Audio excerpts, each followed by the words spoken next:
नमस्कार and I welcome you all to world affairs. मैं हूं प्रशांत धवन। नाउ सबसे पहले मैं आपको ये बता दूं कि जो वीडियो मैं आपको दिखाने जा रहा हूं अभी, ऐसा मैंने हिस्ट्री में कभी देखा नहीं है कि एक कंट्री का प्राइम मिनिस्टर दूसरे कंट्री के पीएम को ग्रीट करते वक्त उनके पैर छुए out of respect. Now first of all ये जो वीडियो है ये आप देखिए। Now prime minister Modi recently पहुंचे पपुआ न्यू गिनी, एक बहुत ही इंपॉर्टेंट देश, एक ऐसा देश जिसके पीछे यूएस हाथ धो के पड़ा है कि यहां पर एक मिलिट्री बेस मिल जाए। अब मैं आपको एक बात बताता हूं, जब भी किसी कंट्री का प्राइम मिनिस्टर किसी और कंट्री को विजिट करता है ना, तो मैक्सिमम देखा जाता है प्रोटोकॉल के हिसाब से कि उस कंट्री का विदेश मंत्री आके उनको ग्रीट कर लेता है या फिर फॉरेन सेक्रेटरी। इस केस में पहली बात तो पपुआ न्यू गिनी के जो पीएम थे ये खुद ही आ गए रेड कारपेट वेलकम पे। जैसे ही पीएम मोदी उतरे इंडिया के प्लेन से, इन्होंने वेलकम किया, पहले गले लगे, उसके बाद आप देखोगे as a mark of respect, क्योंकि इन्होंने डेफिनेटली रिसर्च करी होगी, इन्होंने थोड़ा देखा होगा कि इंडियन कल्चर के हिसाब से क्या बड़ों के पैर छूना रिस्पेक्टफुल माना जाता है, क्या ये इंडियन कस्टम के हिसाब से ठीक है। और उसके बाद यहाँ पे आप देख पाओगे जेन्युइनली इन्होंने पैर छुए हैं इंडियन प्राइम मिनिस्टर के। फॉरेन प्रोटोकॉल के हिसाब से आप अगर देखो तो ये बिल्कुल एक नई चीज है, मगर as a mark of respect देखो तो ये एक बहुत ही स्पेशल जेस्चर है पपुआ न्यू गिनी के प्राइम मिनिस्टर का। और आप देखोगे पीएम मोदी भी काफी ओवरवेल्म फील कर रहे थे कि इन्होंने इंडियन कल्चर के हिसाब से इस तरीके से वेलकम किया है इंडिया के प्राइम मिनिस्टर का। और मैं रिपीट करूंगा, ये जो हम यहाँ पर वीडियो देख रहे हैं ये सिर्फ पीएम मोदी की रिस्पेक्ट नहीं है, ये इंडिया की भी रिस्पेक्ट है। एज ए कंट्री इतना इंपॉर्टेंट है आज के समय इंडिया कि हमारे प्राइम मिनिस्टर को इस तरीके से रिसीव किया जाता है। नाउ यहाँ पे आप में से कुछ लोग पूछ सकते हैं ये कौन सा कंट्री था जहां पे ये मोदी जी के साथ ये सब हुआ है, कोई ये अफ्रीका का कोई गुमनाम देश लग रहा है। नहीं नहीं नहीं, ये है पपुआ न्यू गिनी, एक बहुत ही इंपॉर्टेंट कंट्री जियो पॉलिटिक्स के परस्पेक्टिव से। नाउ पीएम मोदी आज के समय 3 कंट्री के टूर पे गए हैं। पहले तो पीएम मोदी गए जापान में G7 समिट को अटेंड करने के लिए, उसके बाद पीएम मोदी पपुआ न्यू गिनी गए हैं, उसके बाद ना ऑस्ट्रेलिया में भी ये जाएंगे। ऑस्ट्रेलिया में क्वाड का समिट होना था मगर बाइडन ने लास्ट मोमेंट पर पुल आउट कर दिया, तो क्वाड का समिट ऑस्ट्रेलिया में नहीं हो पाएगा, तो इसलिए ऑस्ट्रेलिया में बायलैटरल विजिट है पीएम मोदी की। नाउ रिपोर्ट्स पब्लिश हुई कि इन तीनों विजिट में से ना, मैं आपसे अगर पूछूं कि इन तीनों विजिट्स में से सबसे इंपॉर्टेंट विजिट कौन सी है, आप में से 80 to 90% लोग कहेंगे कि जापान ऑस्ट्रेलिया तो बहुत ही इंपॉर्टेंट है। बाकी अब इस कंट्री का पता नहीं, इतना सुना नहीं है। जियो पॉलिटिकल टर्म्स के हिसाब से मैं आपको बता दूं कि पपुआ न्यू गिनी में पीएम मोदी की जो विजिट है ये ज्यादा क्रूशल है than his visit to Japan and Australia. Reason देखिए ये है क्योंकि पपुआ न्यू गिनी ना एक स्विंग कंट्री बना हुआ है। इंडो पैसिफिक में ये किस तरफ झूलेगा पता नहीं, क्या ये प्रो चाइना कंट्री बन जाएगा या फिर ये एक प्रो लिबरल डेमोक्रेसी वाला कंट्री बनेगा, इसके बारे में हम कह नहीं सकते, क्योंकि पपुआ न्यू गिनी में ना आज के समय दोनों देश चाइना और यूएस हाथ धो के पीछे पड़े हैं कि यहां पर मिलिट्री बेस मिल जाए। ना पपुआ न्यू गिनी के बारे में कुछ बेसिक्स जान लो, उसके बारे में जो जियो पॉलिटिकल इक्वेशन है इस कंट्री की वो आपको समझाऊंगा। यहां पर आप देख पाओगे दुनिया का तीसरा सबसे बड़ा आइलैंड कंट्री आपके सामने है पपुआ न्यू गिनी। जी हां, तीसरा सबसे बड़ा। नंबर 1 पे इंडोनेशिया है, नंबर 2 पे मेडागास्कर है, नंबर 3 पे है पपुआ न्यू गिनी। साइज में ये जापान से बड़ा देश है। जी हां, लगेगा नहीं आपको, बट साइज के हिसाब से it is bigger than Japan. एक इंडिपेंडेंट कंट्री की मैं यहाँ पे बात कर रहा हूं, ठीक है। और इस कंट्री को काफी बार कहा जाता है द लैंड ऑफ 1000 कल्चर्स। प्राचीन कल्चर यहाँ पे आपको मिलेंगे, बहुत ज्यादा पुरानी हिस्ट्री है इस लैंड की। और इंटरेस्टिंग बात मैं आपको बताता हूँ, एक टाइम पर ना ये देश ऑस्ट्रेलिया का पार्ट हुआ करता था। जी हाँ, ये आपके सामने मैप है ऑस्ट्रेलिया का 1970s का। उस टाइम ना ऑस्ट्रेलिया जो आज के समय आप देख रहे हो, सिर्फ इतना नहीं था, पपुआ न्यू गिनी भी इसका पार्ट हुआ करता था। ऑब्वियसली यहाँ के लोग ऑस्ट्रेलियन से खुश नहीं थे, इनको लगता था ये गुलाम है। इन्होंने आज़ादी की लड़ाई लड़ी और इवेंचुअली 1975 में पपुआ न्यू गिनी को आज़ादी मिल गई, ये देश ऑस्ट्रेलिया से अलग हो गया। नाउ ऑस्ट्रेलिया से देखो पपुआ न्यू गिनी अलग तो हो गया, मगर ऑस्ट्रेलिया ने हमेशा अपनी मिलिट्री डोमिनेंस इस कंट्री पर बनाकर रखी। ऑस्ट्रेलिया ने ना इस कंट्री को ट्रीट किया एक बफर कंट्री की तरह कि कल को मान लीजिए हाइपोथेटिकली स्पीकिंग चाइनीज नेवी का अटैक होता है ना, तो सबसे पहले तो ये जो पूरा टापू है जो आधा बिलोंग करता है इंडोनेशिया को, आधा बिलोंग करता है पपुआ न्यू गिनी को, पहले तो ये आइलैंड ऑस्ट्रेलिया की रक्षा करेगा, उसके बाद ही चाइनीज नेवी ऑस्ट्रेलिया तक पहुंच पाएगी। ये ऑफ कोर्स एक एक्सट्रीम सिनेरियो की मैं बात कर रहा हूं।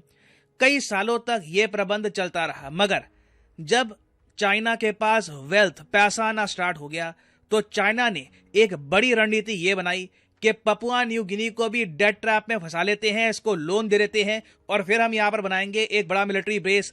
ऑस्ट्रेलिया को हम कंप्लीटली चेकमेट कर सकते हैं पपुआ न्यू गिनी से। और आप इमेजिन कर सकते हैं कि जब पपुआ न्यू गिनी, जिसकी आबादी 1 करोड़ के आसपास है, 95-96 लाख की आबादी है, इस आबादी के देश को चाइना ब्लैंक चेक दिखा दे और ये कहे कि लोन्स आपके लिए तैयार हैं, बिल्कुल बेल्ट एंड रोड इनिशिएटिव का पार्ट बनिए, तो बिल्कुल ग्रीड सामने आ जाती है। पपुआ न्यू गिनी एक बार को चाइना के डेट ट्रैप में ऑलमोस्ट फंस गया था। चाइना ने मिलियंस ऑफ डॉलर्स की फंडिंग करी, यहां पर इनके देश में मिलिट्री हॉस्पिटल्स बना दिए। उसके अलावा देखिए, ये भी बात चल रही थी लंबे समय से कि चाइना ना इवेंचुअली एक मिलिट्री बेस बना देगा बिल्कुल ऑस्ट्रेलिया के पास। जैसे ही ये न्यूज ज्यादा सर्कुलेट हुई, पूरे ऑस्ट्रेलिया में पैनिक मच गया, यूएस में भी पैनिक मच गया और ऑस्ट्रेलिया ने ऑन रिकॉर्ड धमकी दी यहां पर पपुआ न्यू गिनी को कि चाइना ने अगर मिलिट्री बेस यहां पे बना दिया तो हम इसको बर्दाश्त नहीं करेंगे। इवेंचुअली पपुआ न्यू गिनी को ओपनली ऑन रिकॉर्ड ये बोलना पड़ा कि शी जिनपिंग ने कभी मिलिट्री बेस की बात नहीं करी, बस ये कह रहे थे कि चाइना की आर्मी यहां पर कभी कभी आके हमें ट्रेनिंग दे सकती है या और काम कर सकते हैं। बेसिकली पपुआ न्यू गिनी ने थोड़ा सा बैक स्टेप ले लिया और तब से पपुआ न्यू गिनी न्यूट्रल है। अभी हमें पता नहीं है कि आने वाले 5 से 6 साल में ये देश प्रो चाइना बनेगा, प्रो क्वाड बनेगा। और इंटरेस्टिंग बात देखिए, इस कंट्री को ना अपनी तरफ करने के लिए, क्वाड की तरफ करने के लिए जो बाइडेन और पीएम मोदी दोनों को इस कंट्री को विजिट करना था। ओरिजिनल प्लान यह था कि ऑस्ट्रेलिया के शहर सिडनी में क्वाड का समिट होगा, उसके बाद पीएम मोदी और जो बाइडेन दोनों जाएंगे पपुआ न्यू गिनी में।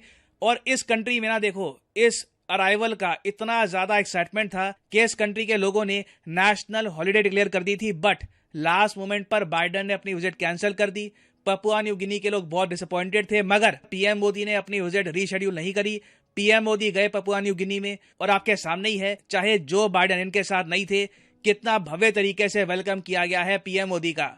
और ये भव्य वेलकम देखकर चाइना बहुत ज्यादा चिंतित होगा। क्वाड कंट्रीज का जो हौसला है ये और ज्यादा बढ़ेगा, क्योंकि जो ग्रैंड वेलकम पीएम मोदी का मिला है यहाँ पर, और पीएम मोदी मोस्ट प्रोबेबली कुछ अनाउंसमेंट्स भी करेंगे पपुआ न्यू गिनी में। ये सब देखो इंडिया को ना एक लीडरशिप का रोल देगा क्वाड में, कि ठीक है यूएस मोस्ट पावरफुल कंट्री होगा, मगर यूएस अपने में बहुत ज्यादा ऑक्यूपाइड है, बिजी है, इनकी लीडरशिप पुअर है। अनलेस कोई ट्रंप जैसा कोई अग्रेसिव लीडर वापस पावर में नहीं आता, यूएस से ज्यादा कुछ उम्मीद कोई कर नहीं सकता। तो ऐसे टाइम में इंडिया ऑलमोस्ट आप कह लीजिए क्वाड की लीडरशिप संभाल रहा है और ऐसे कंट्रीज, ऐसी इंपॉर्टेंट स्विंग कंट्रीज में अपनी डिप्लोमेसी ना सिर्फ अपने लिए, क्वाड के लिए भी इंप्रूव कर रहा है।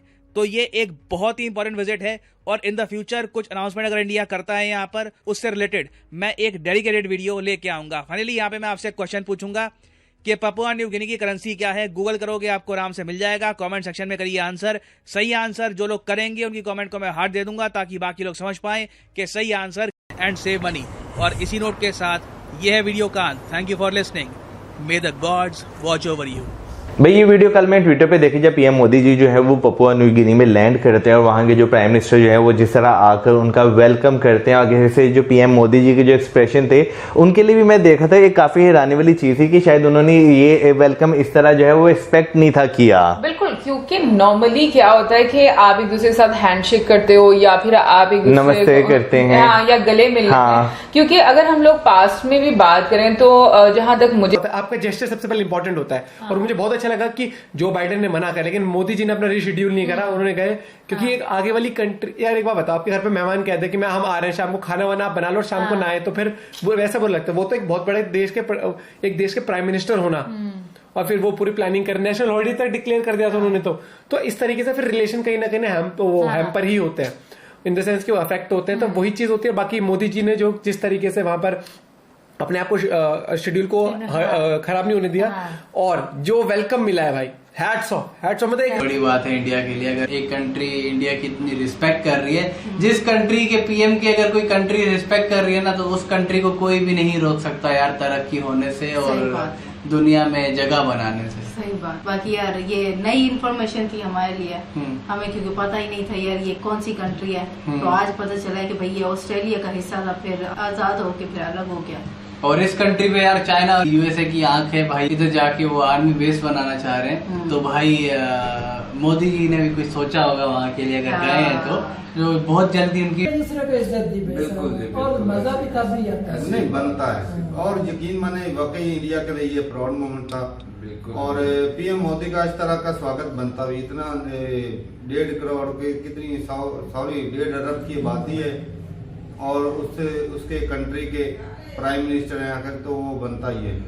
और एज के लिहाज से भी, हाँ एज भी है और बड़े बुजुर्ग हैं भाई, तो उनका उनकी रिस्पेक्ट। और एक और बात भी है ना, वो जो किसी भी कंट्री को सपोर्ट करते हैं या मदद करते हैं तो वो उसमें कोई ऐसी चीज नहीं भी मैं इससे बाद में हम सर्च करके बताएंगे।